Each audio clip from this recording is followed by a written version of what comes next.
bayobozi b'inzego nkuru z'igihugu cyacu, bayobozi b'inzego z'umutekano, abakuru ba polisi baturutse mu bihugu by'inshuti, ba ofisiye bashya barangije amahugurwa, ababyeyi n'inshuti zanyu, banyarwanda mwese mbanje kubasuhuza, nizeye ko mwiriwe neza mumeze neza.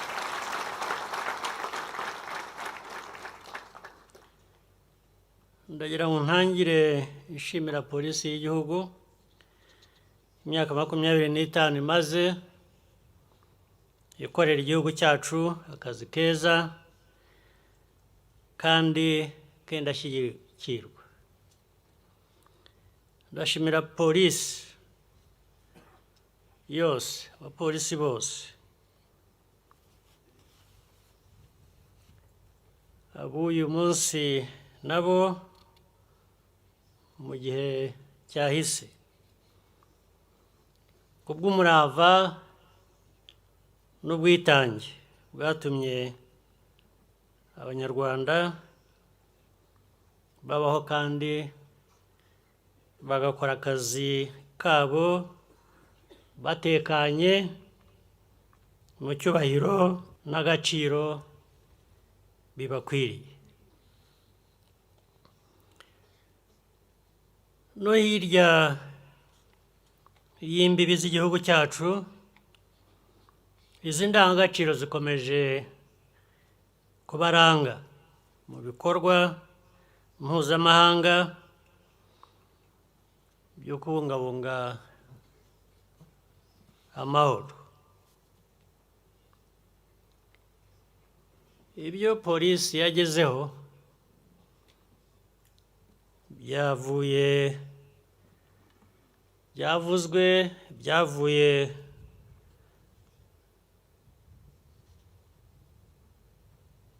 ku gufatanya n'abafatanyabikorwa batandukanye barimo izindi nzego z'umutekano, ariko cyane cyane bikaba byaragizwemo uruhare rukomeye n'abanyarwanda ubwabo. Uyu muco mwiza wo gukorera hamwe n'imbaraga twifitemo tugomba kurinda kandi tugakomeza kuzubaka.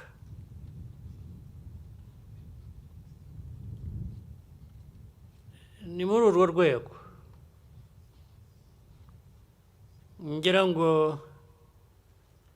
nifurize ikaze abayobozi ba polisi z'ibindi bihugu n'abandi bashyitsi batandukanye bari hano. Ndabashimira cyane, nagira ngo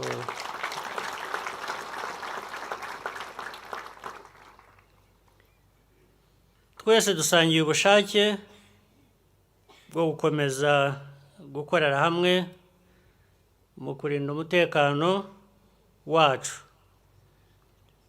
n'iterambere riduhuza.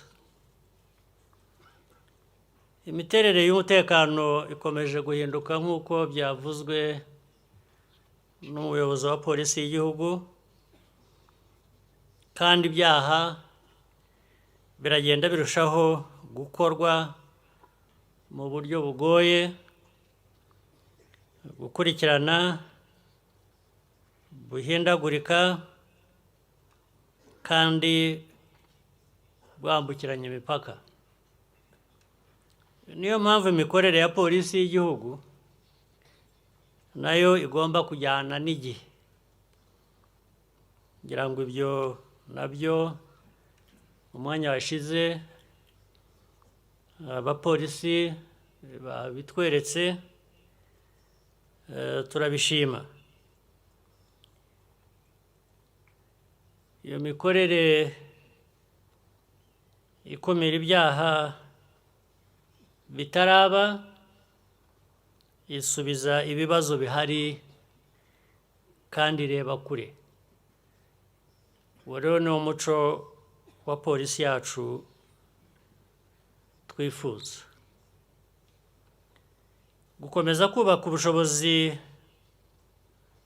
mu kongera ubumenyi, ubunyamwuga n'ibikoresho bijyanye n'igihe bigomba kuba ku isonga niba dushaka gukumira no guhangana n'ibibazo bishya bigenda bigaragara.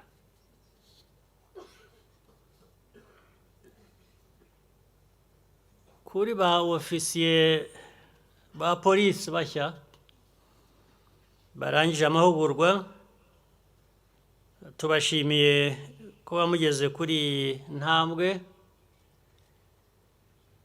Ibyo mwize yanyuze mu mahugurwa, ubwo muzabigaragariza mu bikorwa.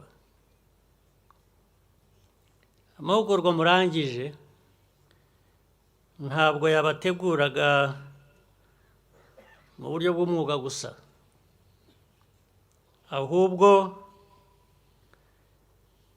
yabubatsemo indangagaciro zifasha gusobanukirwa neza icyo gukorera igihugu n'abaturage bivuze. Tubatezaho kwanga ruswa, gushishoza mu gufata ibyemezo no kuzuza inshingano zanyu uko bikwiye. Ndagira ngo kandi nshimire imiryango yanyu imwe iri hano ku cyizere n'ubundi bufasha mwahaye abana banyu. Ndashimira iyo miryango.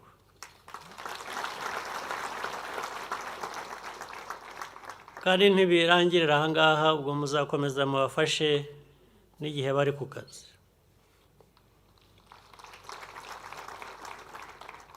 Kuba mwarabishyigikiye byabongereye imbaraga, bibakomeza umutima, kandi byagize uruhare rufatika mu byo bagezeho byagaragaye uyu munsi. Ku muryango mugari wa polisi y'u Rwanda, iyi sabukuru ni umwanya wo kwisuzuma, mukongera gushimangira indangagaciro n'imikorere biranga uru rwego. Mukomeze kuba abanyamwuga ndetse no kwicisha bugufi ntacyo byabatwara mu kazi,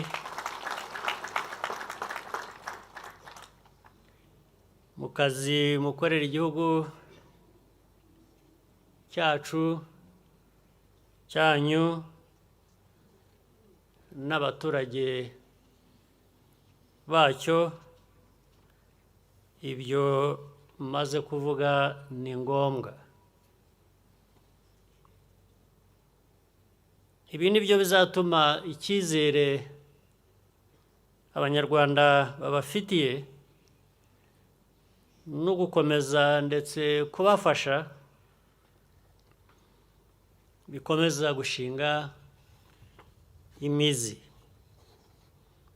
Ndagira nongere nshimire polisi y'igihugu kuri iyi sabukuru, kandi nifuriza akazi keza ba ofisiye bari imbere yacu hano bashya barangije amasomo uyu munsi ndetse usibye wenda ko mushobora kugira ikiruhuko, ndibwira ko akazi ko katangiye uyu munsi.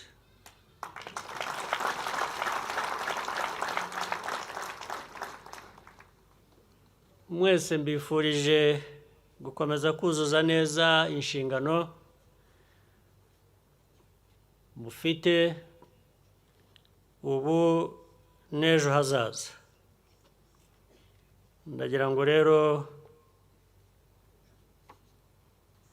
ndangize ijambo ryanjye nifuriza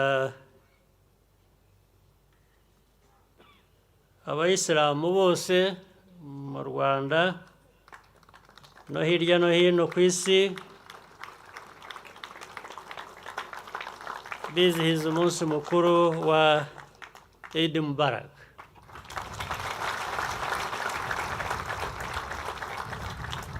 Mwese mugire umunsi mwiza, ibihe byiza biri imbere, kandi duhorane amahoro. Murakoze cyane.